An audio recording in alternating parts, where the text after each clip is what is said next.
Guys, it's True Flyer here. Thanks for tuning in. I got a quick video for you. I just wanted to share with you a little hack I found for cleaning up the primer pocket crimp on your 223 if you're recycling 223 or repurposing your 223 brass. And just wanted to share that with you in this video.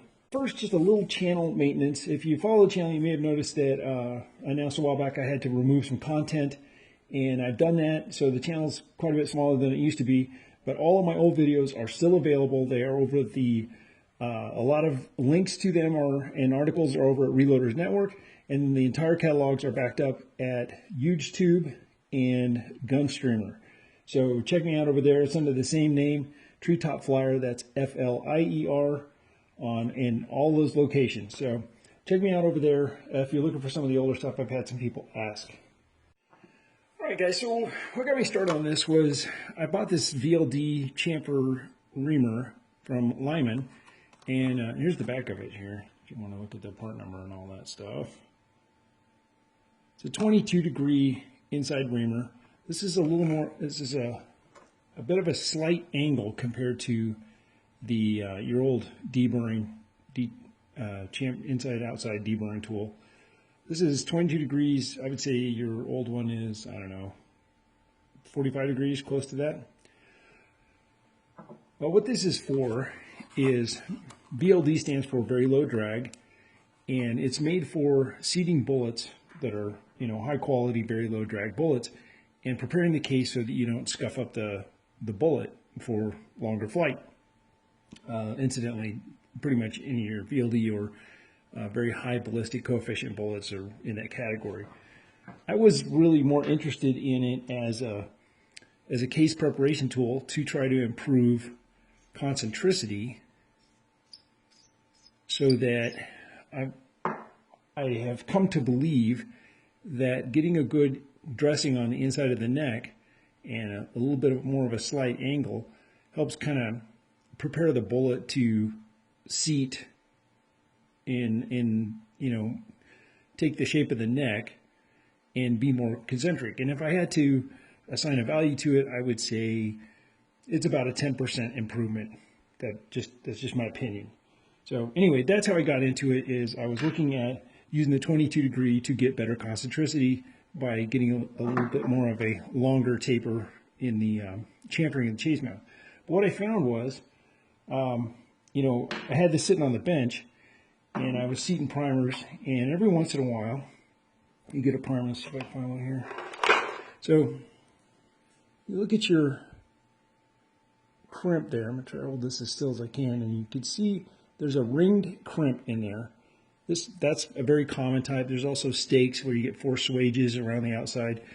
But what happens a lot of times is, even though you swage them, even though you cut the crimp out, there's always seems to be most of the tools leave a little bit of something on there.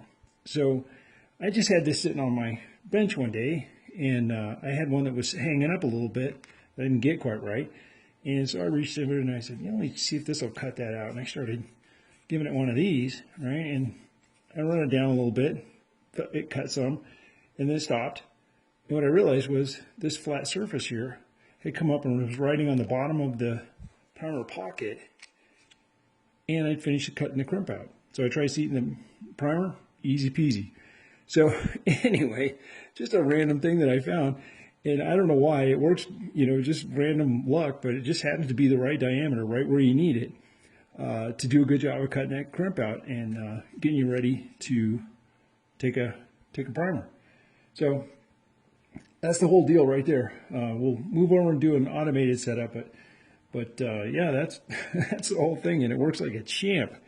It is really nice. Let's see if I can show you that in there. Hopefully it's showing up there. Turn it sideways so you can see the light catch it a little bit.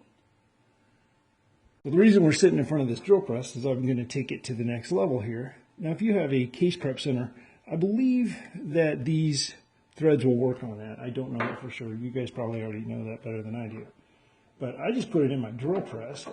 And you're probably screaming right now if you're a gearhead, because you see that I clamped threaded material into press. But this is really hard tool steel, and so you know, as long as I'm careful with it and don't really crank it down, it does a great job of not, I'm sorry, it doesn't damage the threads at all because this material is very hard. So I tested it, so you don't have to worry about it.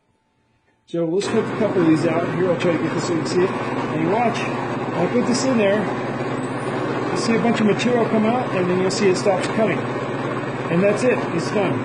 Spaced off of the bottom, you can see how it rubbed on the bottom in there.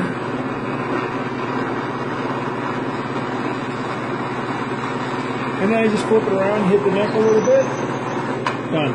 That's the whole thing right there. I'll do one more just for fun so you can see. See, it cuts, stops cutting, a little bit inside chamfer. Nice job done, both ends. That's ready to go. Now let me show you this in case you're curious. I downloaded the SAMI specs for the primer pocket cutaway here. You can see there's primer pocket. Here's the side-to-side dimensions. Between 173,000 to 174.5 thousandths. So that's the tolerance. Now when I measure this, I've done this enough, I already know it's going to come out, but this is a fairly imprecise method, but I come up with, if you can see that, I am just under 173 thousandths, 172.5. So I'm actually just a tiny bit undersized, which is kind of nice because a lot of times the failure mode on this 223 brass, particularly in 300 blackout, is your primer pockets get loose, especially if you're running loads a little warm. So I like to leave as much material as I can for longevity. Anyway, that's the video, guys. Let me know what you think. Also, if you decide to do this, give this a try. I would say, you know, do a batch, do 5 or 10 or whatever. Try to install the primers. Just make sure that my example is your example. Don't do 1,000 and then chew me out because it didn't work for you. This is, as most of the things I do, a sample size of 1. So anyway, here's your little VLD tool. This is a great tool, by the way, all the way around. So thanks for watching. Check us out over at the Reloaders Network. Hope you get some use out of this video, and everybody be safe out there.